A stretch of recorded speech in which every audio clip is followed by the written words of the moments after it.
Fala pessoal, aqui quem fala é o engenheiro Anderson e a dica que vale ouro de hoje é sobre o famoso briefing, muito conhecido entre arquitetos e estudantes de arquitetura.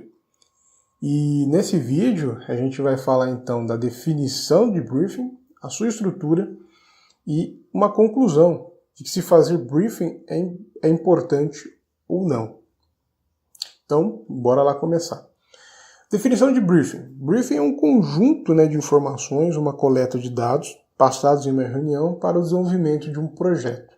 Então você vai se reunir com o seu cliente, pegar então todas as informações, desejos e vontades que ele tem de fazer naquela edificação. E com isso você vai pegar essas informações e colocar dentro de uma estrutura. E vou abrir um parênteses e dizer que essa estrutura que eu coloquei aqui não é regra. Cada projeto tem a sua estrutura própria e cada profissional define as suas premissas. Aqui eu só coloquei aqui 5 tópicos, até para o vídeo não ficar muito longo, para uma casa unifamiliar. Então é só para a gente poder trazer aqui o tema. Então, vamos lá. O primeiro tópico é informações do terreno. Então, uma das primeiras informações do terreno é com relação à sua localização.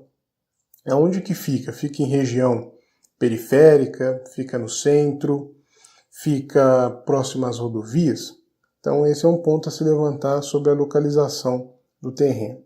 Outro ponto é a característica do entorno.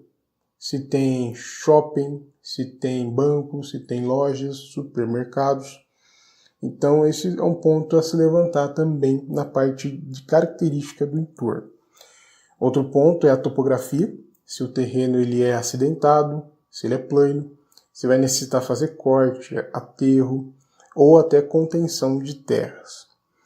Outro ponto é a parte de vegetação. Tem clientes que gostam de morar em bairros aí que são arborizados, que tem aí um paisagismo legal.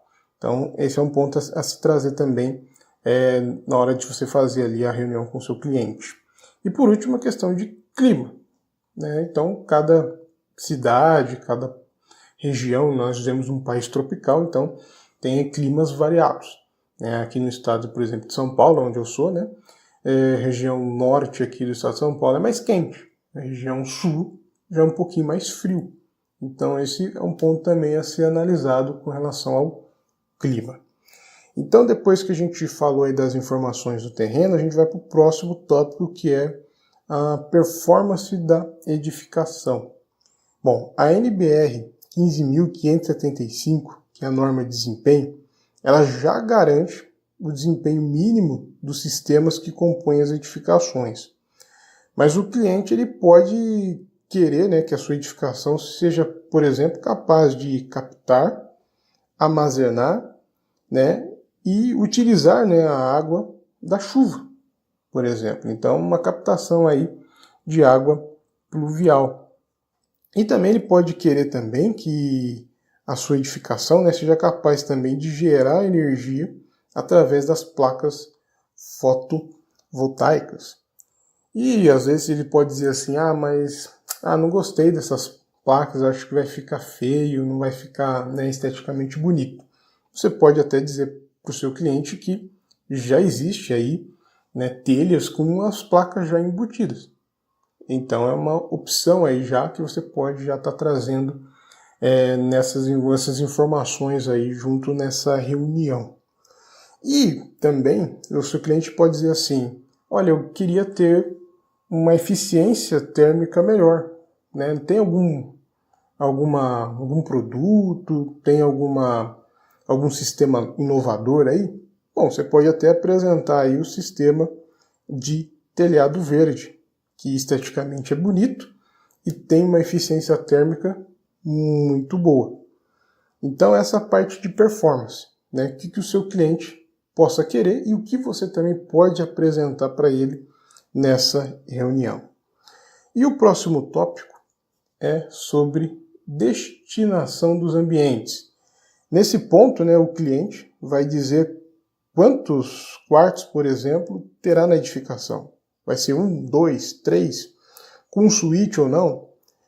Se a sala, né, de estar, jantar e cozinha vão ser pequenas ou grandes, vai ter área gourmet, piscina, jardim, garagem para muitos ou poucos carros, escritório e etc. Então aqui você vai saber mais ou menos quais são os desejos que ele tem, o que é importante para ele, né, que tenha na edificação em termos aí de ambientes. O próximo tópico, então, agora é padrão de acabamento. Então a gente sabe que tem o padrão popular, médio e alto. E com isso você já vai ter uma ideia, né, do padrão que o seu cliente quer. Né? Se, por exemplo, na parte de acabamento ele vai querer um piso cerâmico, porcelanato, laminado, vinílico. Né? Na parte de revestimento aí tem os azulejos, né? Os revestimentos que aí vão nas paredes, que vai no banheiro. Também a parte das esquadrias, peças sanitárias. Né? Que tipo de tinta também ele vai querer, né, revestir ali a sua parede, né? O texturado. E até móveis planejados ou modulados. Então ali você vai ter uma ideia do padrão de acabamento que o seu cliente vai querer. E por último, né, nessa parte da estrutura, a gente pode falar então de prazo e orçamento. O prazo, né, ele é determinante, né, na escolha do método construtivo. Se ele quer, né, então que a edificação seja construída, né, de uma forma mais rápida, então há métodos construtivos para que isso possa ocorrer. E se ele diz, não, pode ser do modo convencional, então, né, também temos aí os métodos já convencionais de construção.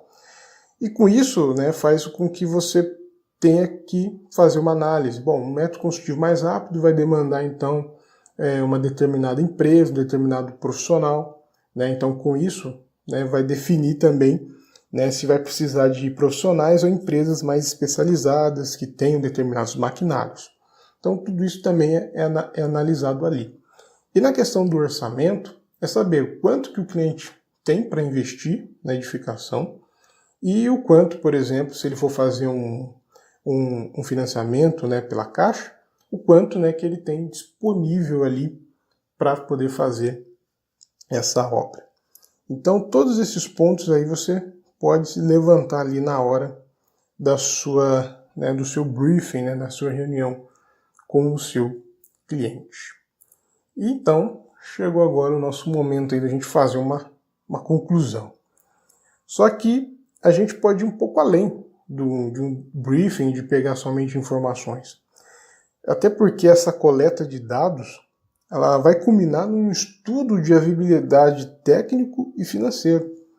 E eu vou até utilizar uma frase do Fabrício Rossi, do Pedreirão, que o estudo de viabilidade de uma obra busca tornar viável e não ter a obrigação de ser viável. Então, se você verificar que não é possível ir em frente com o projeto, não vá. Pois você vai começar, mas não vai terminar. Então, tem muita obra por aí que começa, né, e lá no meio do caminho muda muita coisa. Né? Então, fez lá um ambiente, aí o cliente diz, o ambiente ficou muito pequeno, então eu quero abrir uma parede, quero tirar esse pilar. Né? Então, aí causa, né, vai acabar ocasionando transtorno e muito custo lá na frente. Então, é importante fazer esse briefing e vai gerar, então, um bom estudo de viabilidade. E aí vai dizer se aquilo ali é viável ou não. Então, é muito importante.